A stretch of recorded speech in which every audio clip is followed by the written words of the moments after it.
in the meeting. There may be one or two others will join us later.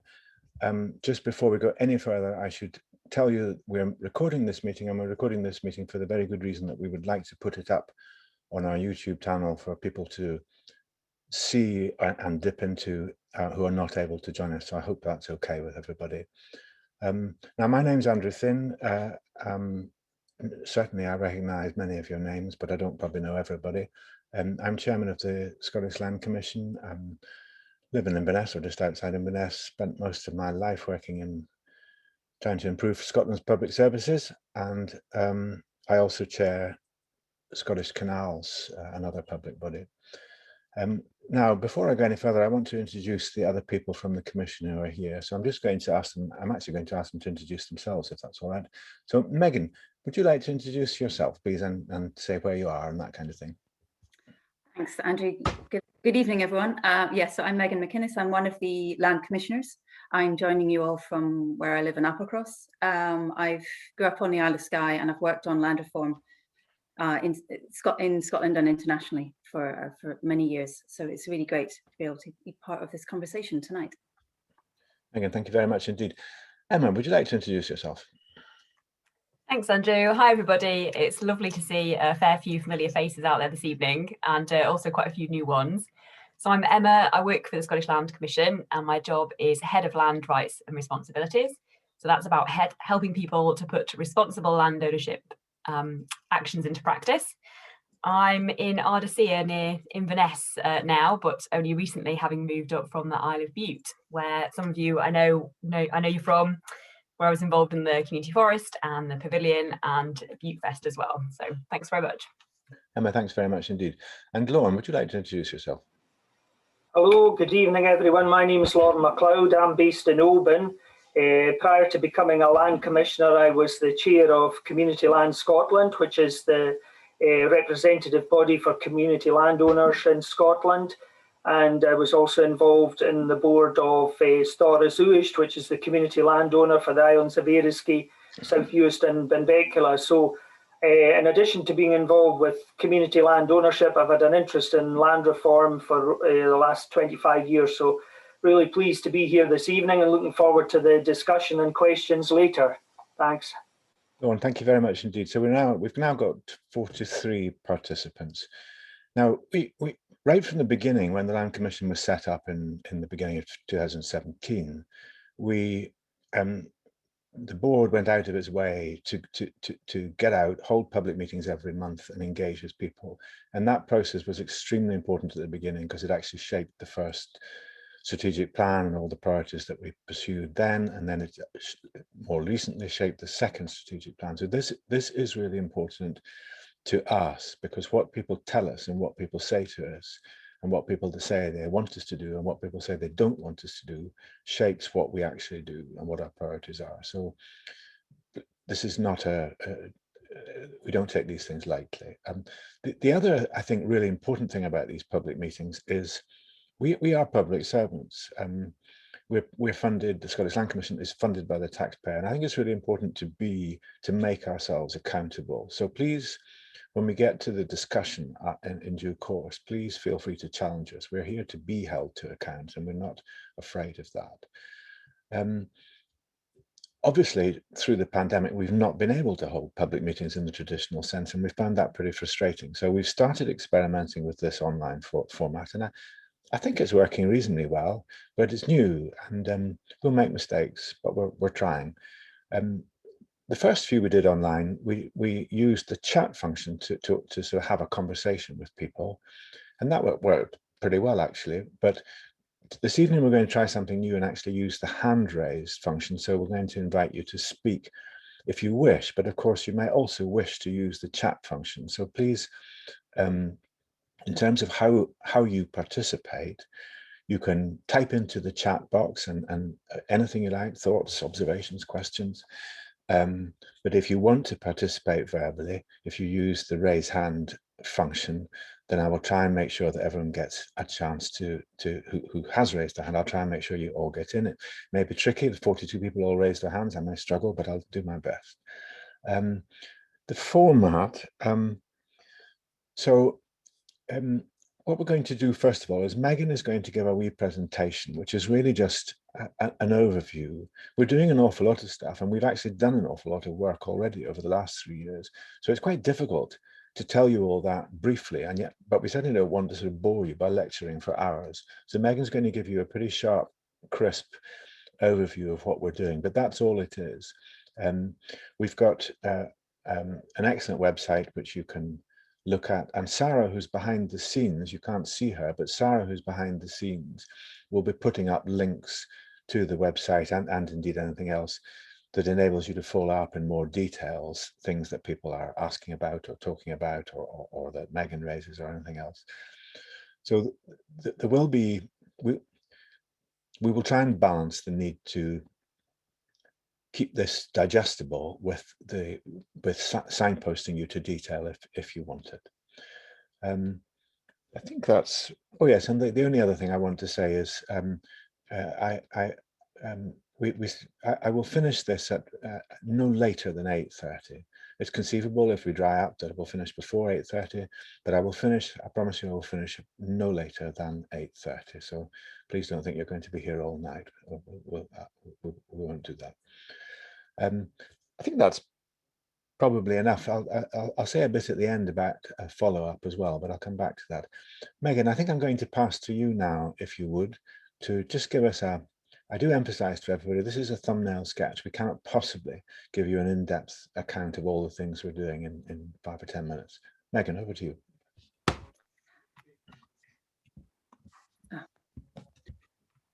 Hi, Andrew. Thank you. Thank you. I'm just struggling with the technology. Okay, so yeah, I'm going to speak for about maybe 15 minutes, giving a brief introduction to who we are and what we're doing. So the Scottish Land Commission has been tasked with driving forward land reform. But well, what does land reform mean and why does it matter? So I like to start talking about why it matters using some real life examples. And the two I've chosen this evening are the Incredible Edibles Project and the Knoydart Foundation, the Knoydart Estate. So Incredible Edible Butte is a project which was set up a few years ago where community groups came together to identify vacant and derelict sites in and around Rothesay, which could be converted into community gardens. They've created a number of different sites. They're growing fruit and vegetables, which are not only increasing confidence and knowledge in how to grow these kind of gardens, but also create and harvest that people are able to come and pick and choose from whenever they want. The sites are becoming really important community spaces, outdoor community spaces where groups can gather and hold events, which has been increasingly important under COVID. And they're also, of course, putting these vacant and derelict sites back into productive use. Now, this project is absolutely incredible, but it's by no means unique. There are communities across Scotland who are doing similar things with vacant and derelict sites near to them. The problem of vacant and derelict sites is a really, really significant one across Scotland. There are more than 3,000 vacant and derelict sites at the moment, totaling around 11,000 hectares of land. That is coincidentally just under the total size of the Isle of Bute, to give you some sense of the scale of the issue. And those figures have remained pretty much the same since the mid-1990s. It's a really entrenched problem and one which disproportionately affects our most deprived communities. The example at the bottom is the Knoydart Estate, which is the community-owned 7,000 hectare estate in the southern part of the Knoydart Peninsula, further up the coast, I guess maybe halfway between Bute and Applecross. In 1999, the community in Knoydart set up the Knoydart Foundation and raised funds to buy out the estate following nearly 100 years of mismanagement from a series of absentee landowners. Since then, the estate and the community have thrived. The population has doubled.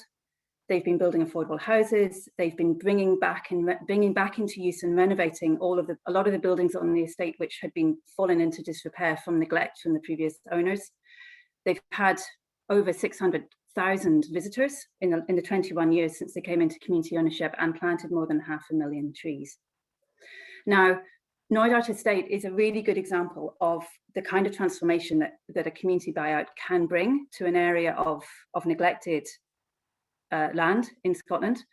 But frustratingly, the situation that was facing the community prior to the buyout will be all too familiar to many of you and many other communities across Scotland.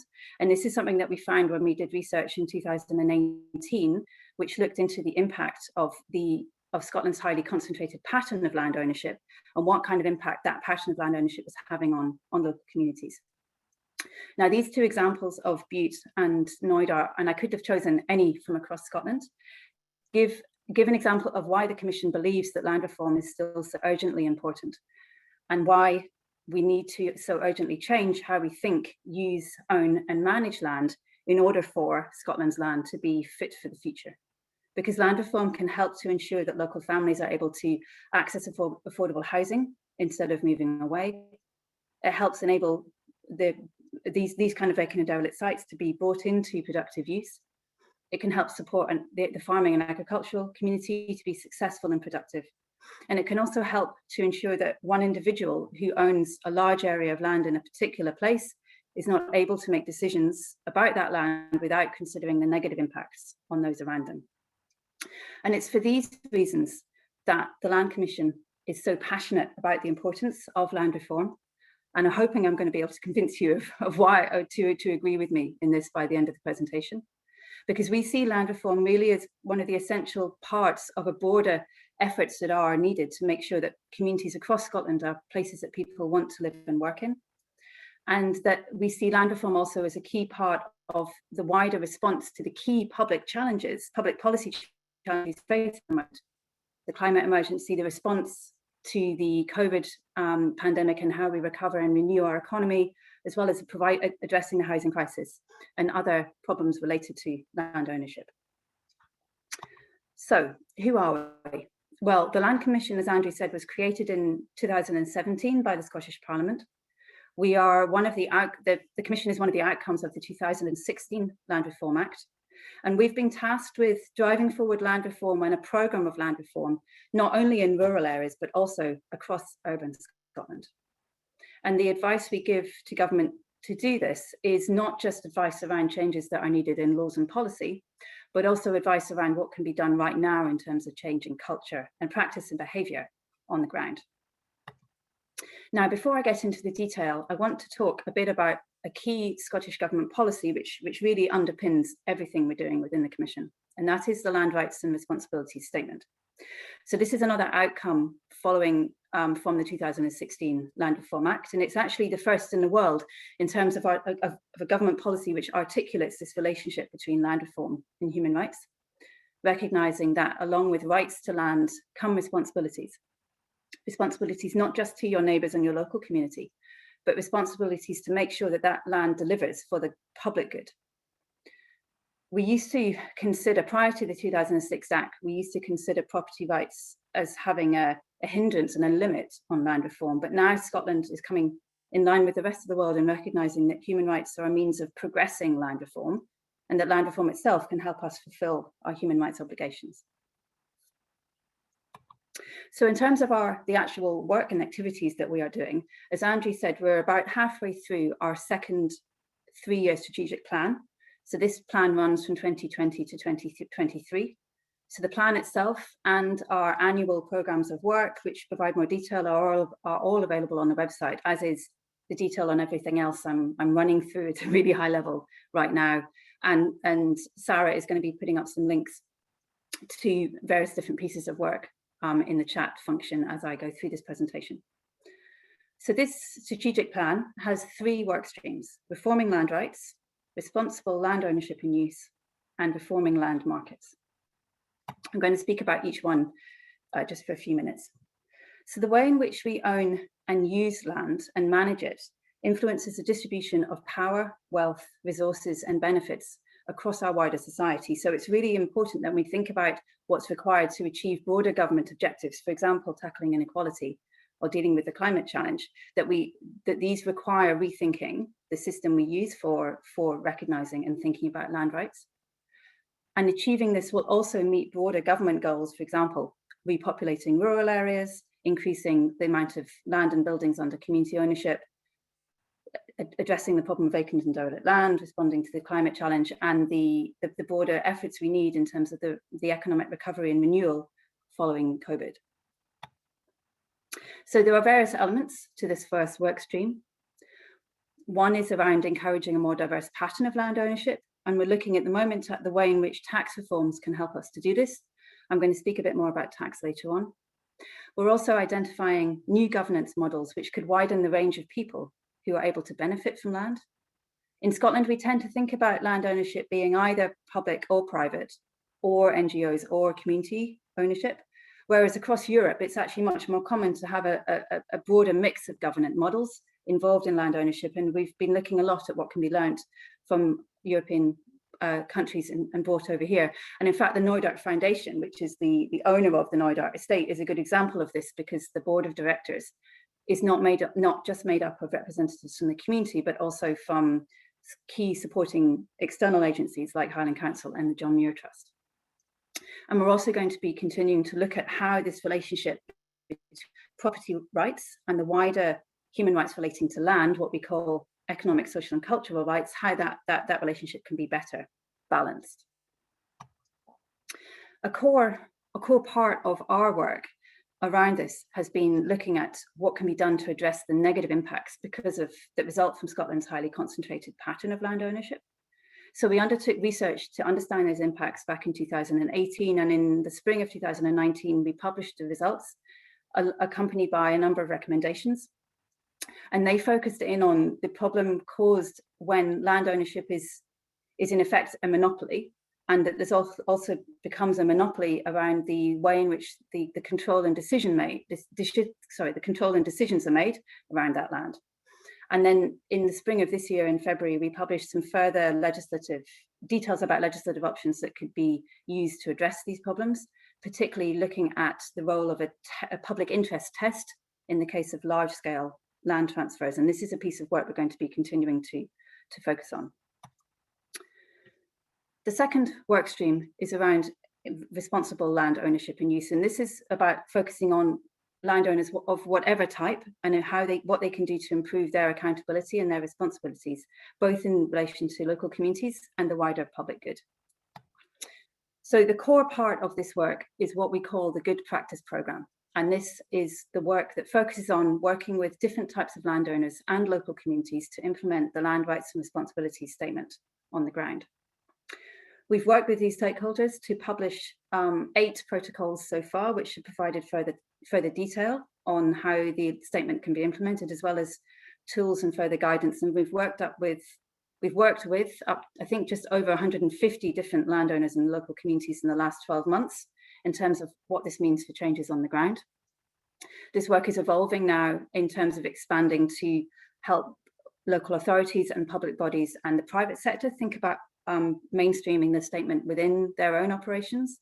And we're also going to be working with the government, advising them on the revisions of the Land Rights Responsibility Statement, which are coming up next year, and also how that relates to parallel land reform policies, the land use strategy, and the guidance on community engagement on land use decision making.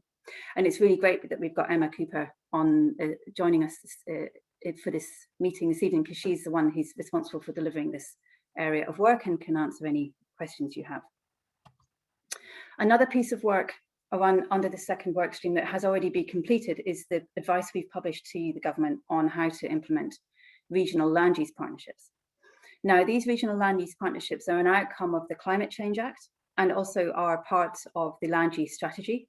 And they are partnerships intended to be a mechanism at the regional level rather than nationally, so to help local stakeholders think about changes in land use which are needed in order to address the climate emergency and support the green economic recovery.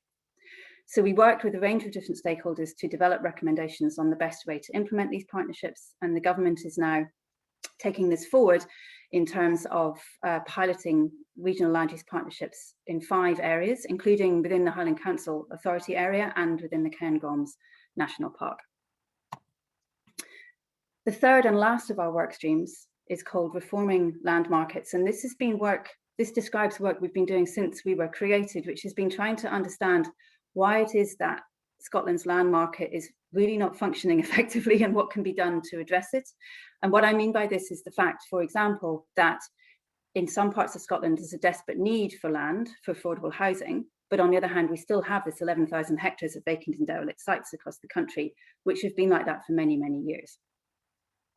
So tackling this problem of vacant and derelict land has been a core part of this work since we started 3 years ago. And we formed the Vacant and Derelict Land Task Force together with the Scottish Environmental Protection Agency, with SEPA, which together key stakeholders involved with dealing with these sites and raised the issue at the national level and developed a series of recommendations about how these sites can be brought back into better use, whether it's economic use or for social and wellbeing purposes or for environmental objectives.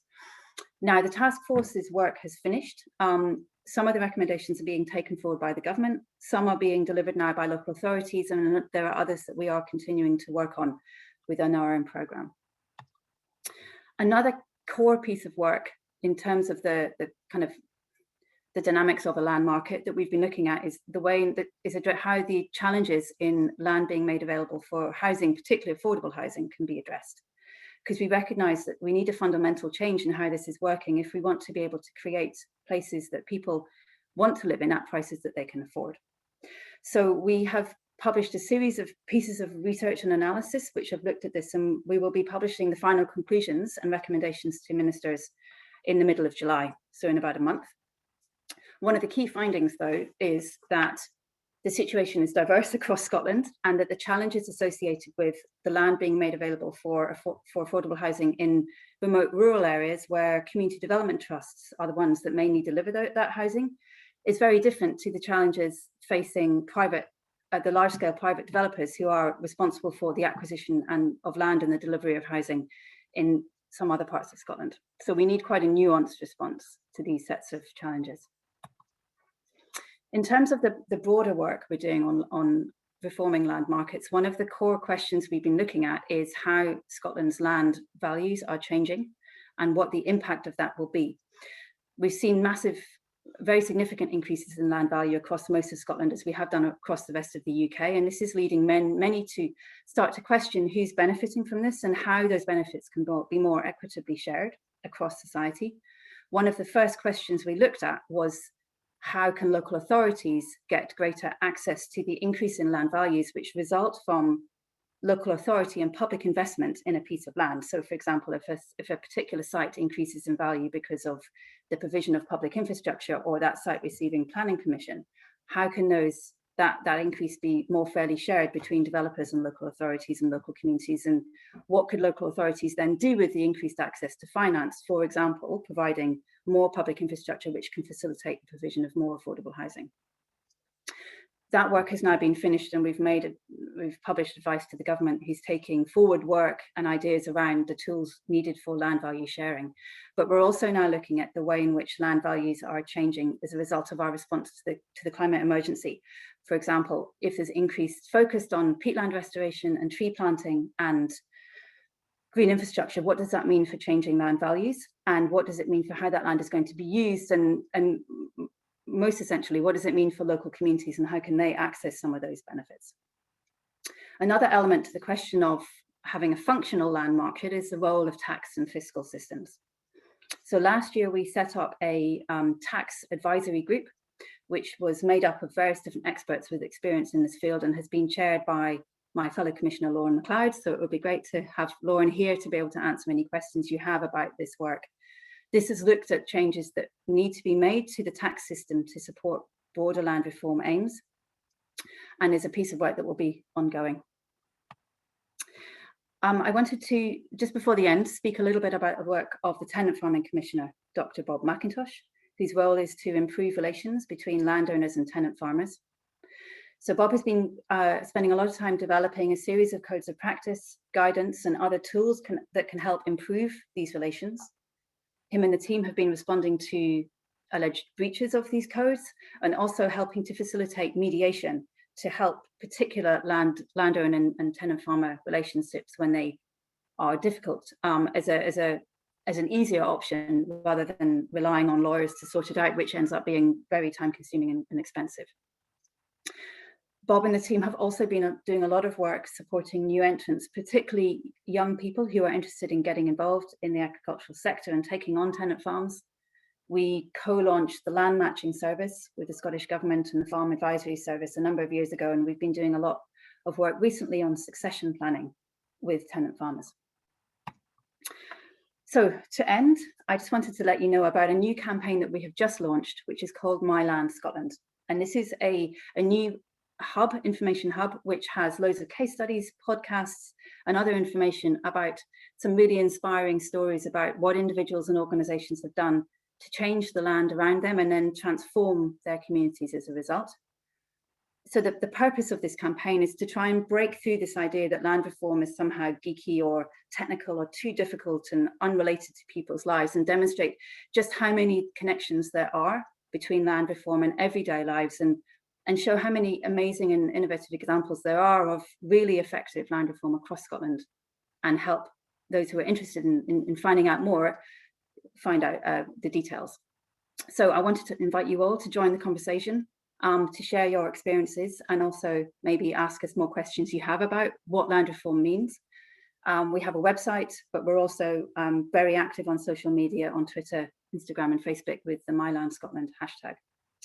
So I'm going to finish there. Thank you very much, and hand back to Andrew. Megan, thank you very much indeed. That was a real gallop through an awful lot, and really, really helpful. I hope it gave you at least a flavour of the sort of spectrum of things that we're doing. Now, first of all, a lot of links have been put up there. This is being recorded, as I said. It will be available on our YouTube channel, so you can get those links then if you missed them. But you can also just go to our website, and if you just go for a wee wander about the website, you'll find all sorts of interesting stuff, because we've already done a huge amount of work in the first 3 years, and we're in the process of doing a lot more. For example, we've got a report on housing coming soon.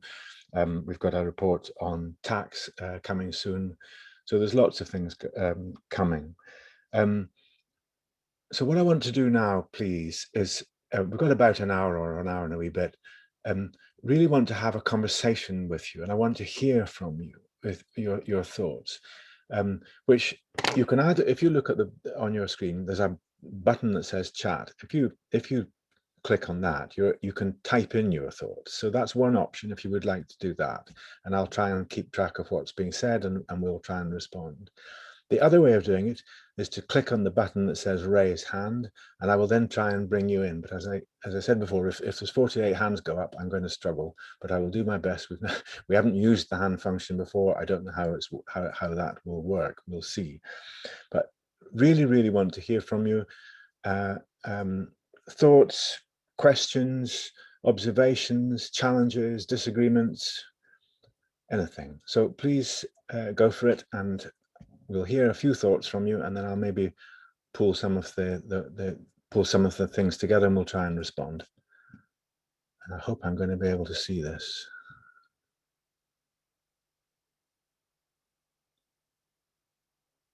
Now I'm looking for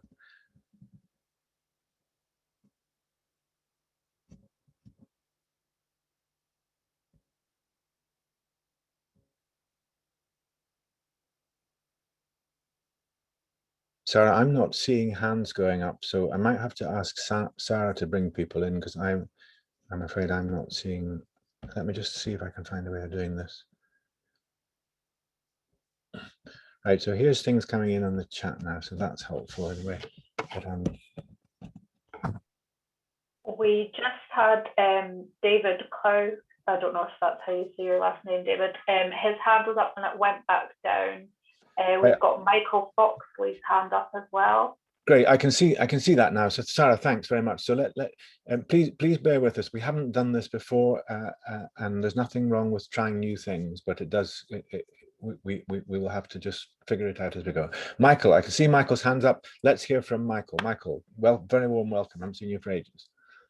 Yeah, thanks, Andrew. I hope I'm on. Oh no, I'll put the video on as well. Scare myself.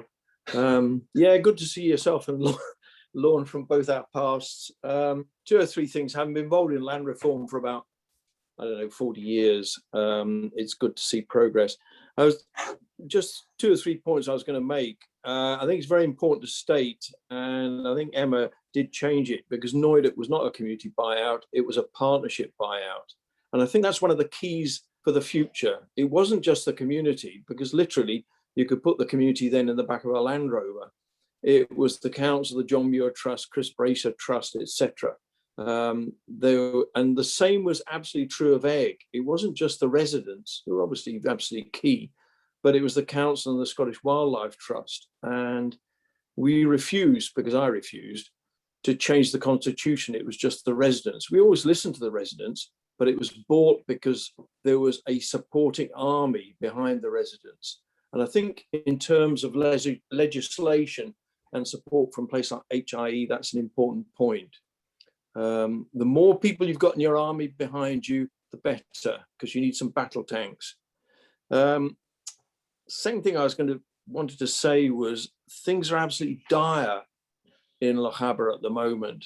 You know, we've got Mr. Gupta and the aluminium plant who've trousered something like £500 million of public money.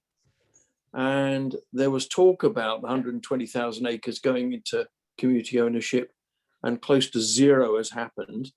We've got Ardmurchan estates in the west locking gates on rights of way that have been there for millennia and no action. We've got new owners coming in, buying estates. I mean, you buy an estate or you buy a Ferrari or you buy a minor Picasso, but they bought Highland Estate. They're not interested in what the local community wants. They refuse to make any community benefit payments. And finally, the big issue here is about housing for local people, with house sites going for 100 grand, which are tiny, if available at all. So you've got this, I couldn't believe it, because obviously with my accent, I was brought up in the South. I couldn't believe how the Highlands were being treated 40 years ago, so when I got on a council. And it's got worse recently, to my absolute horror. So we need some very, very hard action. And my last point is about the land values. And I appreciate Emma's presentation, but if anything, it was understated. The people are going to get money from rewilding. You know, the woodland planting, the conifer plantations, the peatland restoration are the big estates. And it's just how beautifully proven that the model of the estates is based upon slave money from 1820 to 1850. So you can't make this up internationally. The recipients of slave money are now in a position to benefit for the mega tranche of money that's coming our way. So my plea at the end, I feel a lot better for this. That's my rant of the day. My plea is, Andrew and Lorna and the rest of you, we need some really brutal, hard action out there. Because the capitalist system, as we all know, is going to deliver for capitalism. And the peasants on the ground, with a few exceptions and a few honourable exceptions, because of bloody hard work by people, are not going to change that. So my plea is for the more brutal action you can bring to bear, the better. Thanks I feel a lot better for that. Thank you. Michael, thank you very much. Good to hear from you. Let's hear from one or two others. I'm looking for hands going up. There's also some things through the chat which I'm noting as they go through, and I'm going to pick some of these points up in a second. But I would like to hear from a few more participants, please, rather than just leap straight into hearing from us again. You've just heard from us. Anyone else want to contribute?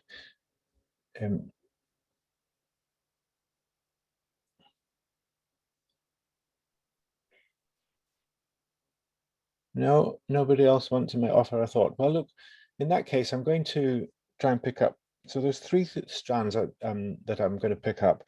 The first, Lorna, I'm going to ask you to start on this business of what you might call hybrid governance, or the whole idea that land, and Megan touched on it very helpfully in her presentation, this idea that land doesn't have to be owned by one organization or one community or one individual, often a man, I'm afraid. It could be, and there are many other parts of Europe where a much more hybrid approach takes place, and in Scotland we sort of have it with common grazings, but not entirely. Lauren, do you want to just offer some thoughts on where we might go? It's not an area where we've crystallized our thinking yet, but it's a really important one. Yep, thanks for that, Andrew, and thanks to Michael for raising the point there. We're still at early days in developing our thinking on hybrid governance, but I know that my colleagues in the Commission have done a lot of research and evidence gathering of the various models throughout, particularly throughout mainland Europe, to look at the possibility of bringing on board some kind of mix between strong community representation and also representation from local government and other kind of interested bodies and trusts and individuals. So I think the point was well made about the history of Egg and of Neudert and the added skills that are brought to bear there. I think on a personal basis, I would always say that the community should have the loudest voice in anything that we wish to go forward with. But as I say, it's still at early days there, so it's a kind of watch this space, because as I understand it, Andrew, we're kicking off much of the further work on the governance models at the moment. Great, thanks, Lorne. Still looking for hands, so please stick your hand up. Press the hand button if you want to contribute. I'm following the chat or trying to follow the chat in the meantime. I think it'd be helpful to hear from Emma. Emma, there's quite a bit on the chat which is really about land use and that sense of people being powerless to influence land use, and so it all gets planted to Sitka or whatever else. And that whole business of people feeling powerless came through in the 2016 bill, and there's quite a bit of aspirational stuff in that bill about community empowerment and communities being communities should be engaged in land use decision making, and then we've got the land use partnerships. Do you want to share some thoughts on how you see all that and where Scotland could go? Yeah, thanks, Andrew. And I'll pick up a bit on Michael's point actually to start with around the way in which people have worked together. So this kind of core theme of collaboration and different forms of governance, and the huge benefits we can see when people are working together in that kind of open and honest and transparent way.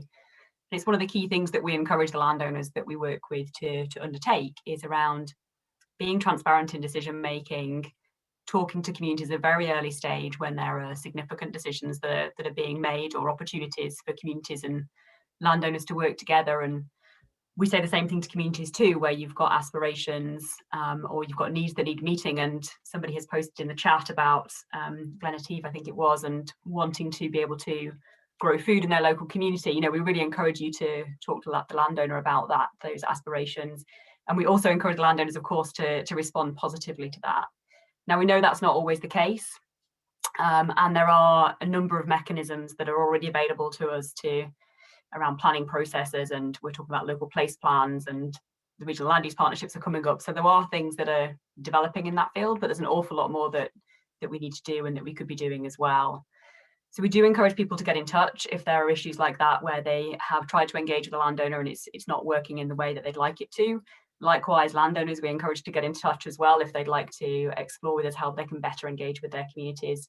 My email address, I'll pop it in the chat in a second, is absolutely open to people getting in touch about those things. And then we were talking about green finance, really, and how that's going to impact on our landscapes. And we know that the government's targets around net zero and 2045, we're going to see some significant land use changes. So it is really important that communities are engaged in that process, but also really benefit from the things that are going to be happening around them. We're very keen to see that, and we are looking into it and doing some work on that at the moment. But I don't have anything concrete to offer in terms of the Commission's position on that just yet, but we will have in the near future. So thanks for that. It's a really, really good points that have been made in both the chat and from Michael as well. Thanks for that. Emma, thank you. Quite a lot in the chat. It looks like people prefer to use the chat rather than the hand button, which is absolutely fine. I'm scrabbling slightly to keep up with it, but I think I'm managing. I'd like actually, oh, there's a hand gone up. I'll come to you, John, in 2 seconds. I'm just going to come quickly back to Lorne. Lorne, this business of hybrid government, the point's been made in the chat, I think absolutely validly, that at the moment in law, it's actually relatively difficult to create these hybrid models, although it has been done. So obviously part of our work is to advise government, advise Parliament on changes to the law, but you don't want to just quickly reflect on, you know, the extent to which it can be done now, for example, at Langham or Neudert was mentioned. Yep, thanks for that. Well, I suppose if you had the kind of model of a company limited by guarantee, in writing up the articles of association for that, you could build in the fact that there are various classifications of membership, so there could be involvement through that direction. So I wouldn't say that it's particularly difficult to do. I think kind of taking a step back, what we're looking at there is that community land ownership in its purest sense of the community having all the power and the say over the land and being democratically elected as a board and a membership organisation, that works for many communities and works well for many communities. But there are other communities that perhaps don't have the confidence or feel that it wouldn't work to the best degree in terms of taking forward a community land ownership buyout. And indeed, perhaps there are some communities where the funding that would be required for the capital acquisition is so significant that communities perhaps can't quite aspire to own larger tracts of land. I'm particularly thinking in the kind of areas around the Central Belt or towards the south of Scotland there. So I think the chat or the discussion and the research that we're undertaking is looking at hybrid models in terms of maybe private landowners coming together with communities. We've also had discussion in passing when we were looking at charitable trusts, and some charitable trusts, likes of, for example, Mount Stewart Trust in Bute or the Blair Charitable Trust in Blair Athol or the Applecross Trust, there are charities, and the possibility of bringing on local representation. There are obviously a lot of benefits in being a charity as a landowner, but with those benefits, come responsibilities to engage, to involve local communities. And I think we would wish to look to maybe perhaps moving those boundaries a bit further. So that's some of the initial thoughts of what we're looking at in terms of hybrid governance. I'll pass back to you, Andrew, at that stage. Lauren, thanks. So that question came in from Jamie McIntyre, and you're absolutely right, Jamie. As things stand at the moment, the legislation isn't ideal, but equally it's not impossible. But we are doing more work on this, and we may well recommend legislative change in due course. So thank you for that. Right, John Moan's got his hand up. John, thank you very much for doing that. Over to you. Your thoughts, please. Thanks, Andrew. I'm involved in a Scottish Crofting Federation working group at the moment, looking into the problems with access to crofts, especially by new entrants. Just listening to the presentation there about your tenant farming commissioner, I just see a bit of a similarity there. I wonder if there could be some scope for his work involving liaising with landowners in the creation of new crofts. And maybe other issues, maybe helping to free up old crofts. Some of these old crofts have gone back to some of these big estates because there's been nobody to assign them to over the years. John, thanks. So some really important issues in there. I'm going to respond on the Tenant Farming Commissioner point, but then Emma, I'm going to ask you just to offer some thoughts on the wider implications of that question. But John, so the Tenant Farming Commissioner's functions are set down in statute in the Land Reform Act 2016, and they are specifically, it's agricultural holdings legislation, they're specifically about tenanted farms. So as things stand, I think it'd be very difficult for him to get involved in crofting because he has no statutory remit to do that, and landowners would not unreasonably perhaps say, well, hey, what are you doing going outside your remit? That doesn't mean that Parliament couldn't change that. And I think that's, there's been discussion about crofting reform. I don't suppose that discussion will stop.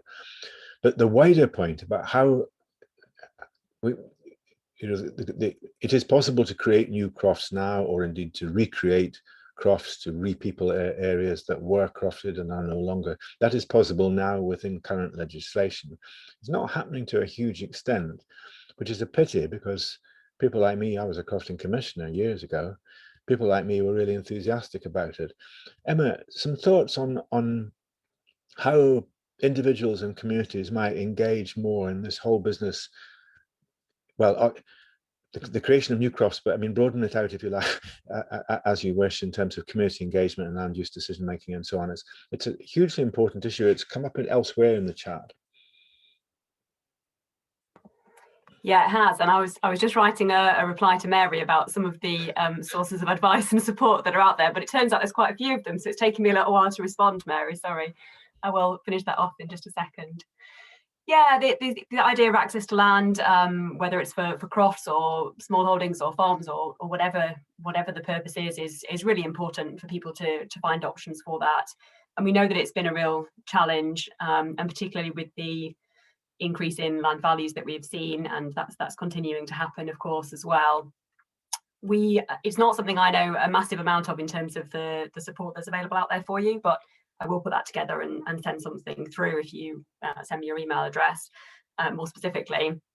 But it is really important. And again, we encourage people to get in touch with local landowners where they can see opportunities for that kind of activity to be undertaken and have that conversation with them about the community needs and aspirations, but also to work with local authorities when they're preparing things like local development plans or local place plans to look at how they can share the needs and aspirations through that, and talk with local authorities about building that kind of activity into local plans as well. I hope that's helpful. Emma, thanks very much. I've got a message here from Sarah saying someone's trying to raise their hand and can't. So, Sarah, could you just say who that is and maybe they would like to contribute? Yeah, it is Martin Shields. I'm just going to try and find him so that I can unmute him. And then I've got a hand up from David Clough afterwards, but let's try and help this gentleman who couldn't. Martin, there, I can see you, Martin. Good stuff. Over to you. Thank you. Yeah, I kind of don't know where to start. This is a very kind of focused thing. I'm from the Isle of Kerrera Development Trust, and I know there's some chat on that side about crofting and making new crofts. We are kind of facing a bit of an issue on the other side of that, in that we are at the cusp of land. We're interested in a piece of land that is not on the island, that is intrinsic to the community of Kerrera. It's absolutely vital piece of infrastructure on the mainland, which has been used since before the inception of vehicles. That land, we're currently using all the powers and support that we can to find out who owns it, because there's a stretch that's very much a grey area that's been reclaimed as part of the sea.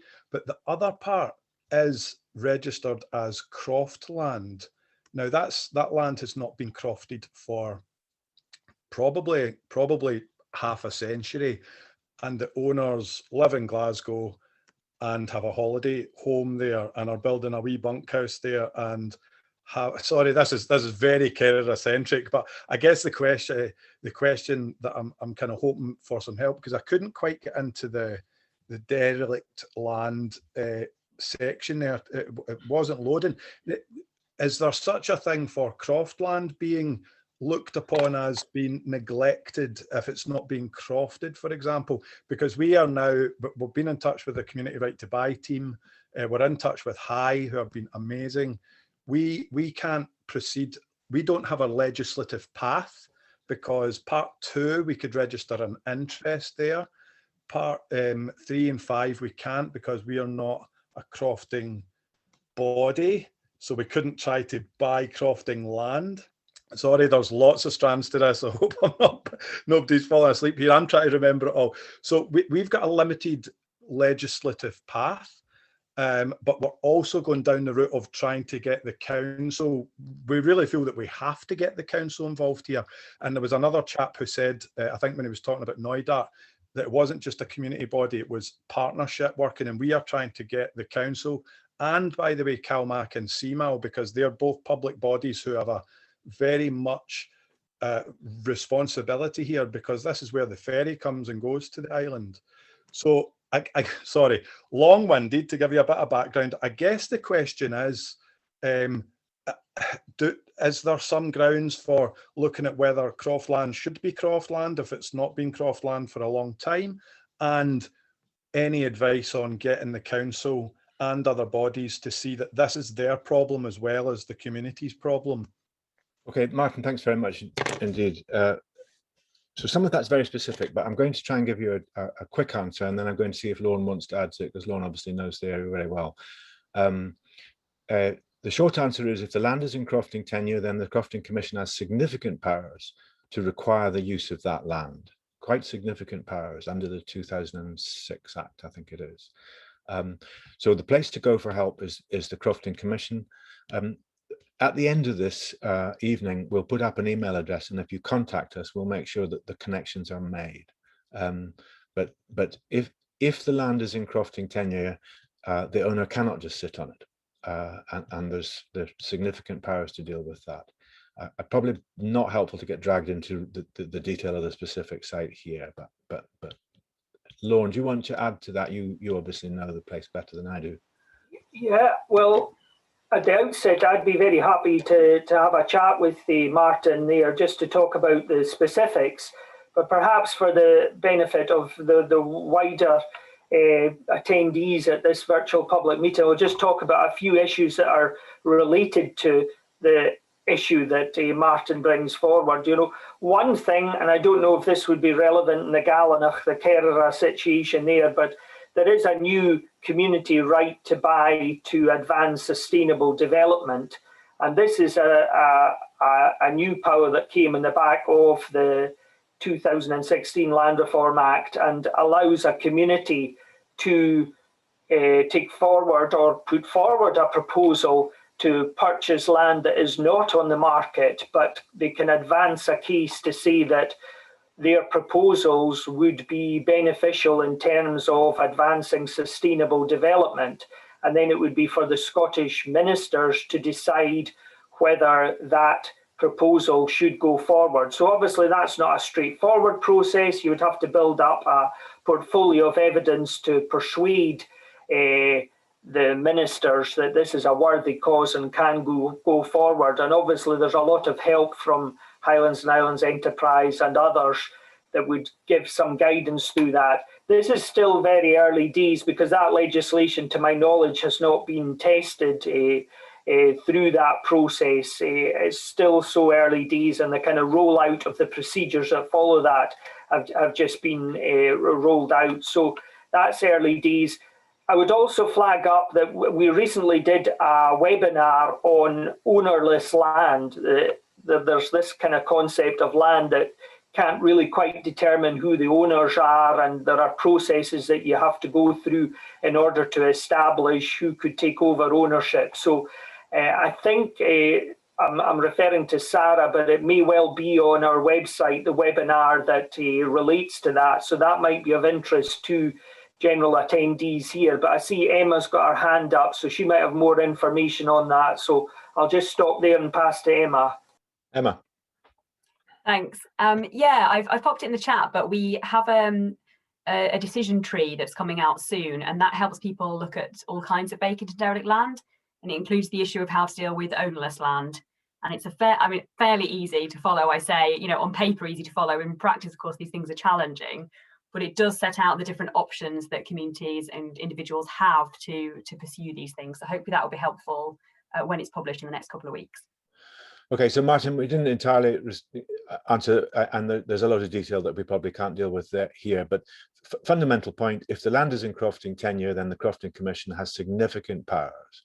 If the land, whether it is or is not in crofting tenure, there is the community right to buy. And if you email in to the address that we will put up at the end, we'll tie you up with the right people. David Clough, David, you've had your hand up and been very patient, and I'm most grateful to you. David, can I hand over to you to offer your thoughts and observations, please?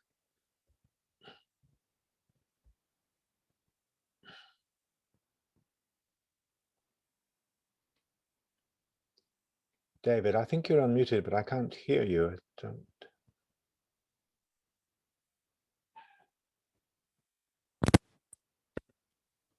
Can you hear me now? Got you now, David. Super. Thank you. Right. Okay. Sorry, I've got a rather odd setup here. Andrew, I was originally intending to attend this meeting just to sort of listen and observe and understand. I only arrived in Scotland about 14 months ago. So I'm trying to understand how things work. But I live in Dunoon, and clearly that's an area that's seen a great shift away from sort of tourism. We've got several brownfield sites. We've got a hotel that's been demolished. We've got another one that's up for sale and will almost certainly end up catching fire.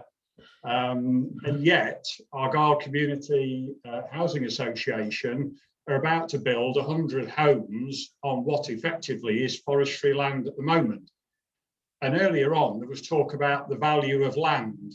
And clearly, the people that own these properties and own this land are presumably hanging on because it's part of possibly a larger portfolio that they've got, presumably in the hope of getting planning permission. And it just strikes me that these are the sort of people who should be being penalised for letting a site stay derelict. And there was mention, I think, made right at the very beginning about taxation. You know, if you've got an empty property, certainly down in England, you know, within 3 months, you're paying double council tax. Within a year, you're paying 3 times the council tax. And it just penalises people. Is there anything that would happen like that within Scotland, do you see, that would encourage the use of these sites being turned back into use and being bought by the local community? Because I've also now found myself on the steering committee for the Dunoon Community Development Trust. David, thanks. That's great. Really great issues. Megan, I gave Megan a rest because she'd done a great presentation for us. But Megan, I think I'm going to have to turn to you. There's 2 issues in there I particularly ask you to some thoughts. So compulsory sale orders was one of our very early recommendations to government. You might want to mention that. And then tax, and we may want to pass to Lorne on the tax point. But there are 2 specifics I think that we can offer here. Megan. Thanks, Andrew. Yes, so yes, there are, I mean, one of the key things that the Vacant and Derelict Land Task Force and the recommendations we've been doing have been trying to unlock these kind of really tricky questions where there is a site which has been vacant and derelict for a long time, but it seems difficult to bring it back into productive use for various different reasons. Compulsory sale orders were a legislative proposal that we had provided advice to on the government, I think, I'm not actually, a number of years ago, I can't remember exactly when. And they were going to be powers for local authorities to be able to essentially force the sale of a piece of land which had been vacant or derelict for a long time through a public auction, so that the owner was no longer able to hold on to that land in the sort of the hope that they would get a high price for it. They would have to just sell it for the real price that they can get through a public auction. The government we were expected for legislation to move forward in the previous parliament. That didn't happen. So what we're not entirely clear on is how the new government is going to be, the new parliament is going to be moving on that in terms of a piece of legislation. But it's that recommendation has been clearly part of the wider package of measures that can address vacant and derelict land. At the end of the day, a lot of what we realised within the work of the Vacant and Derelict Land Task Force was that there was a lot of the actions of local authorities in working towards collaboration with local communities and with broader stakeholders in terms of repurposing these sites and making the best decision of these sites was really something that was key to dealing with these sites. So this is something that we made a lot of strong recommendations for in terms of local authorities both having the confidence and learning from each other about how this has been done successfully in other local authorities, as well as the question of how it needs to be resourced. I'm afraid I'm going to have to pass the tax question on to Lorne, if you don't mind. No worries. Thank you, Megan, and thanks, David, for that point that you raised there. Now, obviously, tax is a huge issue. We could be here all night talking about tax, and obviously tax has a great effect on land ownership and land use. So, as Megan referred to in our earlier presentation there, we brought together a tax expert advisory group looking at land and property. And one of the things that it particularly was looking at was post-COVID and in post-COVID recovery. We were obviously concerned that more parts of land might fall into the kind of derelict land category there. So we're looking at tax and also other fiscal mechanisms such as non-domestic rates and how we might be able to change things in order to avoid the amount, the pure acreage over Scotland falling into the derelict land category. So that was one thing that we're principally doing, and we're obviously continuing to work on tax and with a view to bringing out recommendations at the end of the summer and the early autumn on that, proposals going forward. But in addition to that, the tax work is also looking at town centres and how to maybe incentivise more activity in there, or repurposing of activity to look to maybe more housing in town centres, because the nature of retail trade is moving over the recent years there. In addition to that, we're looking at tax with regard to concentrated land ownership and diversification of land ownership. So we're again looking at proposals in that regard. And another item that we're looking at in terms of tax is land value tax. We've done a specific large piece of work on land value tax. Now, that's, without going into great detail, that is a tax in its purest form on the unimproved value of land. So that brings with it difficulties in how you would actually measure that, because most land in the country is developed. But there, you know, we've looked at examples in other countries like Denmark, Australia, Estonia, New Zealand, about examples of maybe targeted land value tax as well. So this is not going to be a quick piece of work looking at tax in relation to land and property. It's going to be an ongoing piece of work by the Scottish Land Commission over several years. But what I can flag up is that we're hopefully coming forward with proposals at the end of the summer, which we'll present to the Scottish Government, and they are really targeted at a post-COVID recovery. Thanks, Andrew. Lauren, thanks. Please feel free just to press the hand button. I'll try and bring you in, but I've got a question from Graham McQueen, which I think is a really interesting one. And I want to broaden it out. I'm going to go to Emma first. So Graham's asking about hutting. My granny, incidentally, was a hutter, so I have to declare an interest in all this. But it is a really interesting issue, and people have talked about it a lot. But there's a wider issue that I want us to address there, Emma, please, which is this whole business of access to land, small bits of land to do something, whether it's, I mean, clearly hutting raises planning issues, and that's flagged up by Graham in his question. And we're not a planning reform organisation, so it has to be taken as read that there will be planning issues. But access to small bits of land, there was a previous bit on the chat about access to land to grow food.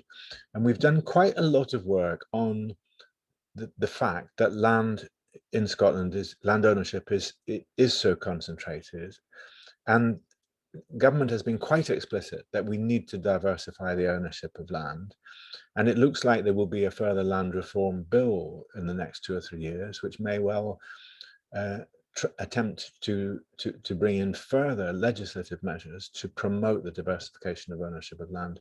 So I wonder if you could just offer some thoughts on that, Emma, both short term, if you want to get a piece of land now to grow some food or build a hut, what's open to you? And then I might come to you, Lauren, to talk about the recommendations that we made on scale and concentration, or indeed you, Megan, either. But I think these are important pieces of work, which I think may well then come through in a bill. So I want to flag that. But Emma, you start.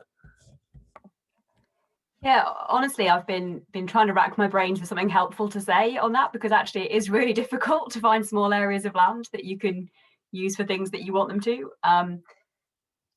More so perhaps at the moment as individuals than it is for communities. Communities have rights to buy, there's various powers and funds available, but as an individual or as a business, it can be really tricky. So, I mean, I would encourage you, as I've said before, to talk to landowners openly about the things that you're looking to do and have that open discussion about those aspirations. Would appreciate it's not easy to find out sometimes who to talk to. and sometimes landowners aren't open to it, and maybe you don't mind where you go so much as that you want somewhere to go to.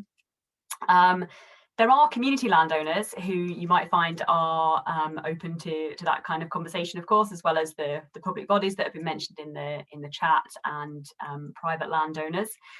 But really, this is, for me, this and the previous comment on vacant and derelict land and how to deal with that, it's really about a cultural change, a cultural shift that we have to see in land ownership, whereby people's expectations of how they should behave are different to their expectations right now.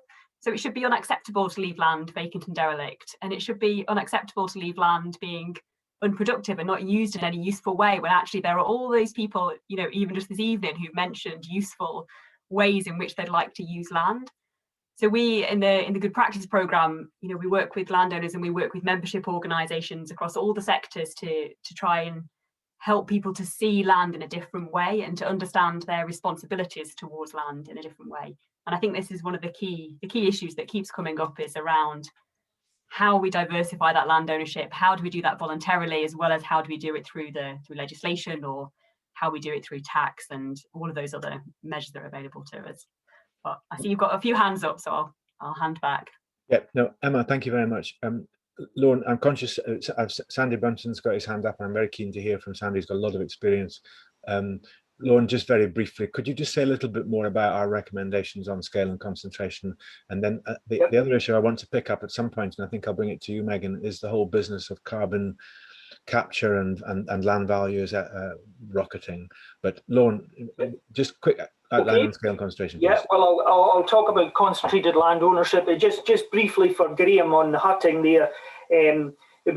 We obviously knows very well the Rockfield Centre in Oban. I logged in recently to a webinar that they hosted with Leslie Riddoch talking specifically about hutting, so that, you know, you'll be able to kind of maybe look at the specifics in there and how to take things forward. But I do realise are very important issues that you raise there about access to land.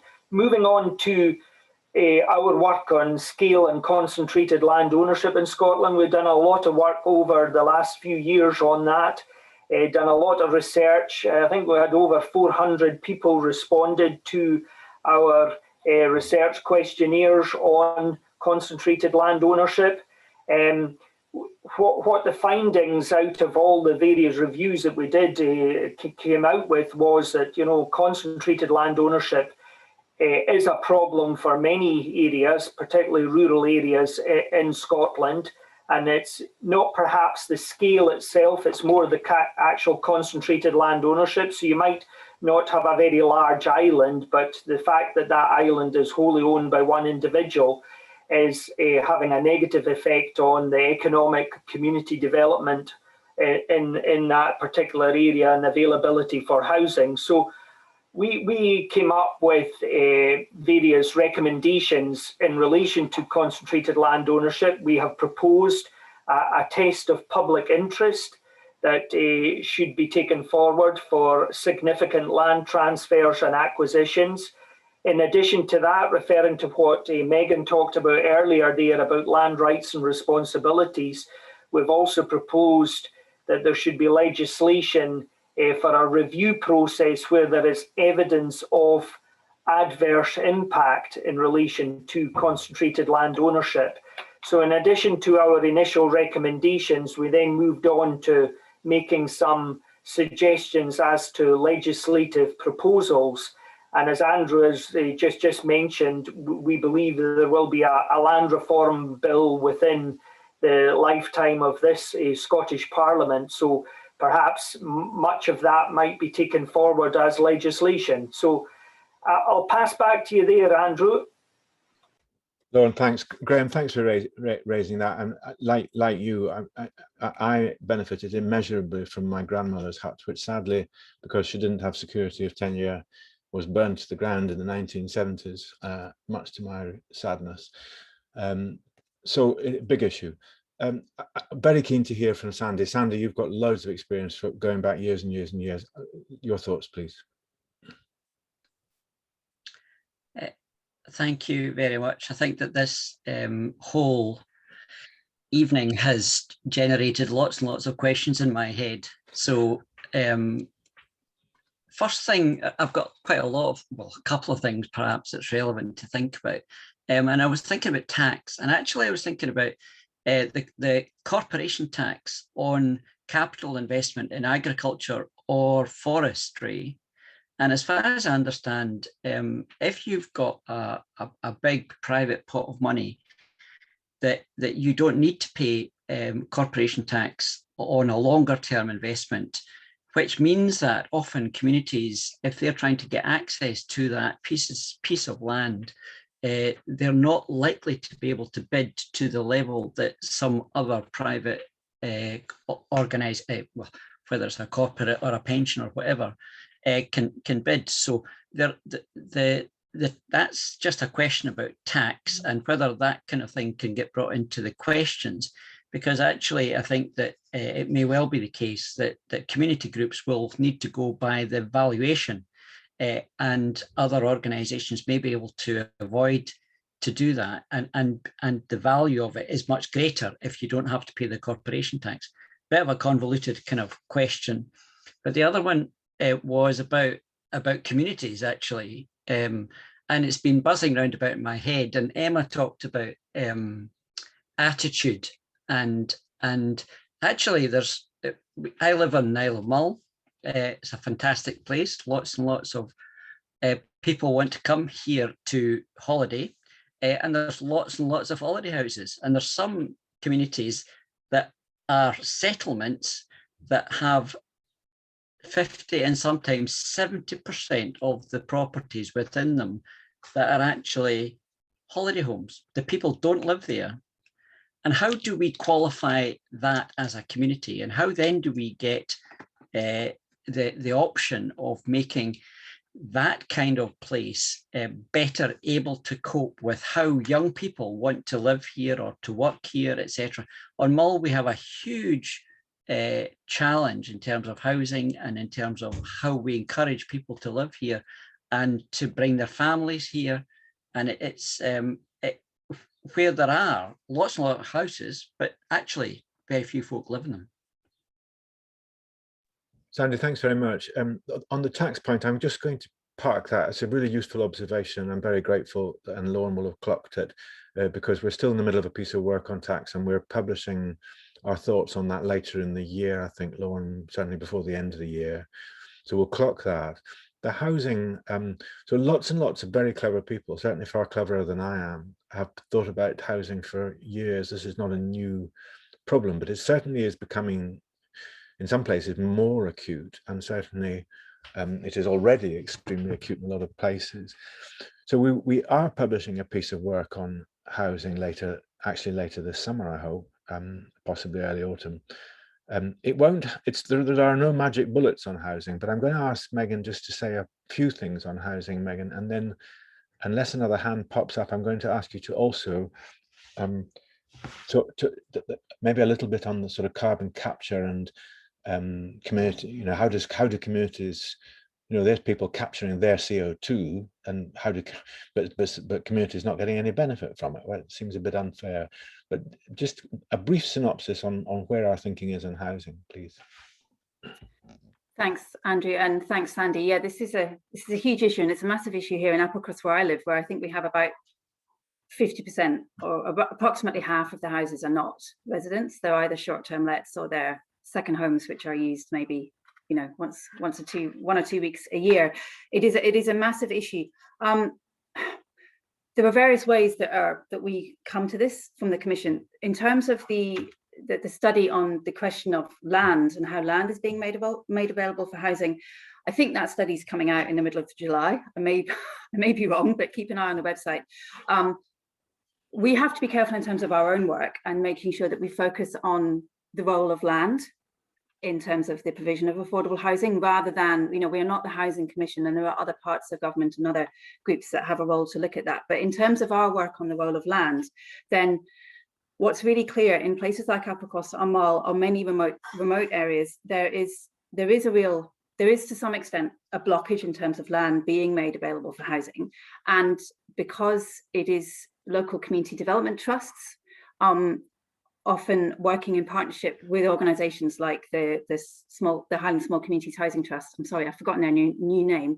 But in terms of the provision of that housing, it's not housing at scale, but it's where 2 or 3 or 4 or 5 houses can make a real difference to a local community in terms of freeing up the existing housing stock and allowing a reshuffle to allow young people to stay and families to stay and key workers to find accommodation and move out of caravans. For example, we've got one of our teachers at the school is living in a shipping container.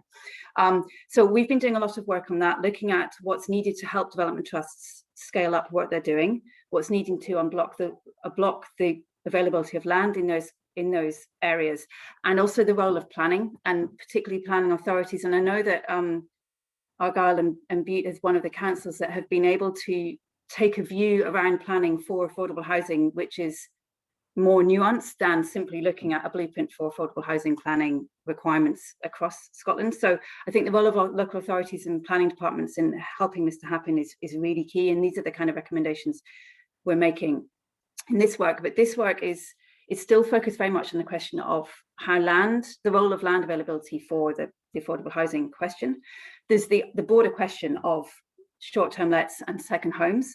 And this is not something that we are working on directly, but it's very dynamic in terms of the fact that we had the new regulations on short-term lets in terms of licensing and control areas regulations just passed at the very end of the last Parliament, and the guidance on how this is going to be implemented, how both of these processes are going to be implemented is, as I understand, still under development within the government policy team in terms of the powers that local authorities are going to have, both to tackle the question of short-term lets from a licensing perspective, but also whether or not these control area regulations are going to be helpful for tackling particular hotspots, Applecross, parts of Skye, Mull. I mean, there's so many hotspots now where the short-term lets and second home ownerships, second homes are a real problem. It's not clear how that's going to, what that's going to mean on the ground in terms of the powers local authorities and how those local authorities use those powers to address this problem. The other thing that we had in the SNP manifesto was a commitment to deal with second homes separately to this commitment to deal with short-term lets. It's also not clear how that's going to happen. So I'm afraid it is rather, we should come back to this topic in 6 months' time and see how the guidance has been finalised and the way in which local authorities in particular areas where this is a real problem have decided to move forward in terms of both the licensing, the control area regulations and powers that they're likely to be given around tackling the problem of second homes, because it absolutely is critical to these kind of places, and the efforts that the things we're trying to achieve through a broader programme of land reform in terms of building community resilience and empowering communities and benefit sharing, all of that is undermined if you don't actually have stable and functioning communities, because the population, because of the housing situation, is falling so low that communities are getting to a point where they just simply can't function anymore. So it is really critical.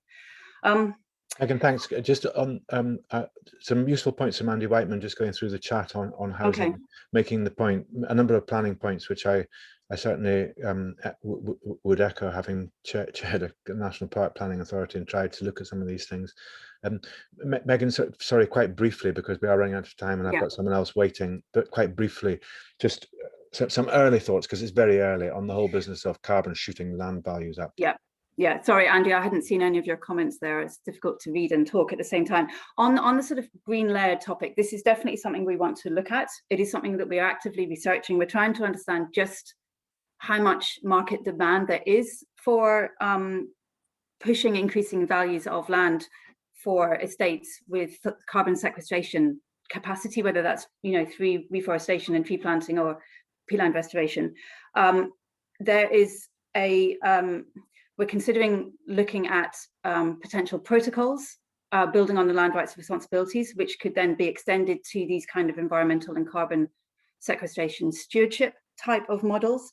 We're also looking at what can be learned in terms of the ways in which communities were able to access benefit sharing, looking at onshore wind and to some extent how that's worked for hydro projects as well, and what can be done in terms of government guidance and policies for these kind of green-led investments.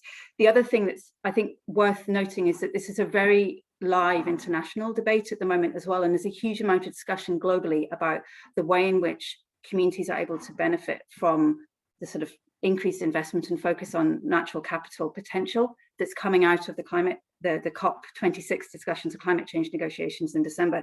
So I don't know if we will have answers to all of this soon, because the policy frameworks are changing and evolving so fast, but it's definitely something that's worth looking at. And I think fundamentally what we're trying to do at the moment is understand, although there have been some very high profile cases, is understanding to what extent this is a problem, and in what kind of estates and land transactions is this a problem, and what problems are these going to be for local communities in the long run.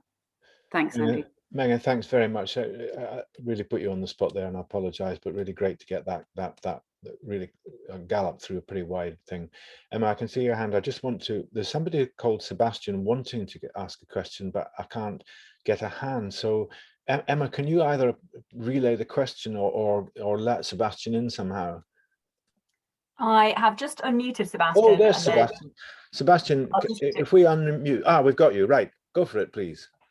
Well, two things. One was on the housing front, and we've discussed this with Sandy and others quite regularly. I think the proportion on Lismore, which is where I live, is about 40% of unusable dwellings for permanent use because they're in second home or lettable uses. And I was looking at the model that applies on the Channel Islands, where they have a two-housing market. And I think this is something the Commission should really be looking at. On Guernsey, I think, from my research, 11% of the market there is retained for non-permanent users. So it's held at 11%. That's what they think is a reasonable proportion of the local population of dwellings to be used by non-permanent residents. And I know that's a radical solution, and I support Michael's call for the Commission to be radical at this stage. It's easier to backpedal if you've been radical at the beginning. I feel that everybody is tiptoeing around the subject, and we're tiptoeing into the future, and we're a lot of us of an age when the future might not last all that long. So that's one point. The second point was we, through the Development Trust here, negotiated with a local, on a local site owned by a national power supplier, which is in temporary use for their temporary generator. They own it permanently, but we saw it as a possible site for enterprise units, tried to encourage them to come on board with a view. We've checked the planners, we've checked the flood risk, we found an alternative site nearby. They are proving resistant to relocating. And this is something which I dropped Emma a note about, because I think the board of the trust could well write to the Commission seeking help. And if they did, what sort of result would they likely get back from the Commission? Those are my 2 points. Thanks, Sebastian. Just on your second one, let's just be very clear. Our job, we will do our best to advise you on specifics, but you're much more likely to, at a specific level, get support from organisations like Community Land Scotland. We really haven't got the resources to get involved in specifics like that, and our primary job is to advise government and Parliament. We only have 12 staff for the whole of Scotland in all our work. Could you just help us a wee bit though on your first point, which I thought was really interesting, because many authorities, including a National Park Authority, which I chaired for a while, would love to be able to set a 10% or 11% limit on second homes, but what powers are being used in the Channel Islands? Because no one's going to disagree with you that there should be, be wonderful to set a limit. How do you do it? And can you tell us how it's done in the Channel Islands? I will see if I can find some information. I'm no longer on the board of the trust on this more, but when I was, I did some exploration of that issue, and I will send on to Emma, if she's the right person, what information I have which could be pursued further. That would be fantastic, Sebastian. Thank you very much indeed, because I think, as I said at the beginning of this conversation about second homes in particular, lots of very clever people, and I don't include myself as one of those, have grappled with this, and it is incredibly difficult in practice. Yeah. Andy flagged up some of the possible tools very helpfully. Thanks, Andy. And those tools were ones that we certainly talked about in the National Park, but even those tools we were told were pretty difficult. So it'd be helpful to know more. Now, we've got about 5 minutes. I'm just going to look for any more hands going up. If there's not, I'm going to just let Emma, Megan and Lauren have a minute each to just offer any final reflections. It's been a really, I found it quite an exciting evening, actually. That's the right word, but it has. And I couldn't agree more. We need to be radical. We do our best. Okay, let's just go to the three for just a final word from each. Emma, would you mind if I came to you first, please? Just a final word, a thought on what you've heard, what you might want to take from it, anything else. Over to you. Yeah, it's been a really fascinating discussion this evening, actually, really interesting. And I've been just looking at all these ideas and thoughts and reflections coming up in the chat, which are really helpful. You know, it's really valuable for us to know what's happening out there on the ground. I'll just highlight that where the Commission can get involved in situations like Sebastian's talking about with the landowner, if landowners aren't following our protocols on land rights and responsibilities, and our protocols cover things like community engagement, community ownership, transparency of ownership and decision-making, good stewardship, then you can get in touch with us. You can get in touch with me and I'll pass it on to my team and we will talk with the landowner about what the expectations are around their behaviour in that respect, and we'll discuss with you how we also expect you to be engaging with landowners as communities. Sarah's put the email address up there for you, so I'll leave it there. Thanks, Andrew. Emma, thanks very much indeed. Megan, your thoughts from this evening. Thanks, Andrew. Yeah, it's been really fascinating and great to see some familiar faces as well, and it's nice hearing people's voices rather than just seeing the questions in chat. A couple of thoughts from me. Firstly, one thing I think it's worth flagging is that because it's come up a number of times, but there is a process underway within the Scottish Government to look at the way in which the various different community rights to buy are functioning and what needs to be done to improve and strengthen some of that, given the well-known sort of challenges within some of that regulation. So that is something which is an ongoing process. We are a part of that process, as is Community Land Scotland and a number of other stakeholders. So I think we would hope that some of the wrinkles within the legislation, which is making it difficult for communities to move forward their aspirations to buy an asset or some land, will be ironed out in the long run. The other thing, just to build on Emma's point about what landowners do when they're not behaving, what can be done when landowners are not behaving responsibly. I am really excited about what will be in the next land reform bill and the ways in which we are slowly moving from considering the land rights and responsibilities to be something which is a policy guidance but is not statutory, to finding ways to bring that into a more statutory power through various different means, whether it's through the outcomes of our research on scale and concentration, or whether it's in terms of just making the land rights responsibilities something which has more teeth in the long run. Because I think that we need to see landowners of all types stepping up to their responsibility in terms of making sure that their land is doing better, and not just doing better for local communities, but doing better for the environment and doing better for the economy.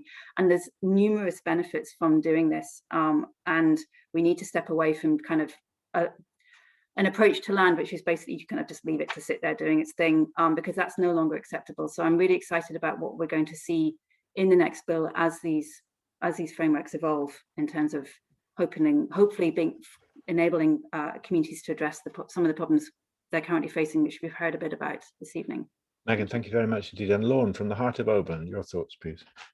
Oh, thanks. So I always knew that a meeting covering Argyll Lochaber would be excellent, and I've been proven right. So that was really good. It was interesting to hear all the topics that were put forward this evening: housing, concentrated land ownership, tax, derelict land, all the things that we're working with. So I think that maybe hopefully is an endorsement for the kind of real key issues that we're trying to tackle there. I think it's also very important that, obviously, because of concentrating on what's been said, it's been very difficult to kind of read all the chat. So I do see that there is a useful note there from Emma saying that we can save the chat and post it with the event recording. And I think I'll also find it very useful to go over all the chat as well, because I'm kind of picking up other issues and other ideas that I think would be very useful for us as a commission to take away and consider in greater detail. Because we don't have all the answers, so it's good to get the kind of feedback from what happens elsewhere or various ideas, and there seems to be some really excellent ideas within the chat. So we'll be looking at that later, but found it a very interesting meeting. Thanks, Andrew. Lauren, thanks. So just some final points from me, and incidentally, one or two useful things coming through the chat about the format of the meeting from Harriet and others, and these are useful points. We're trying to get to improve this all the time. We are a very small national body, and it is difficult. We're trying, we're experimenting with running these online meetings at some sort of regional level, but that does inevitably create frustrations because we are not a regional body and we don't have the regional knowledge, which we'll have to see. We'll have to see. We've thought about running them at a more national level, but we'll see. I think that just a quick thought from me. Land reform is one of the most exciting and probably the most frustrating area of work I've ever worked in, and I've worked in various public policy areas all my life. And I think you get a flavour from that in the discussion here. People really want to see change. People are impatient for change. And people want the Land Commission to be as demanding and radical as it can be, and we will do that. We are doing our best. On legislative change, government can only move at a certain pace just because of the nature of competing demands and parliamentary time and all the rest of it.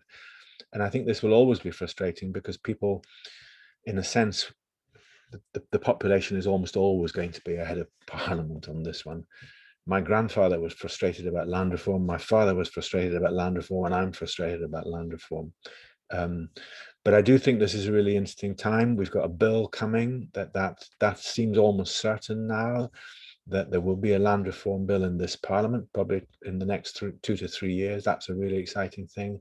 And also, as Emma said, the Commission is increasingly being asked to drive cultural change through non-statutory means.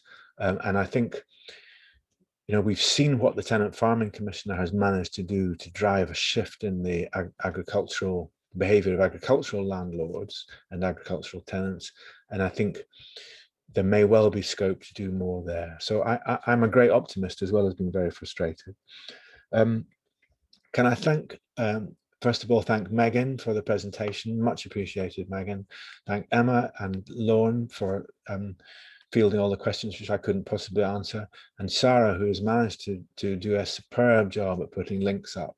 And as I say, all of that's available on our website, and the whole meeting will be available on our YouTube. But last of all, can I thank everybody? I'm really grateful for the way in which people have participated. As I said at the beginning, the hands function was an experiment. I think it worked. I'll need to think about ways of getting more people to put their hand up, but I think it worked. I've done my best to follow the chat. I hope I've done a reasonable job on that. But thank you all very much for doing that. Very much look forward to having what I would call a proper public meeting and turning up in Oban or whatever.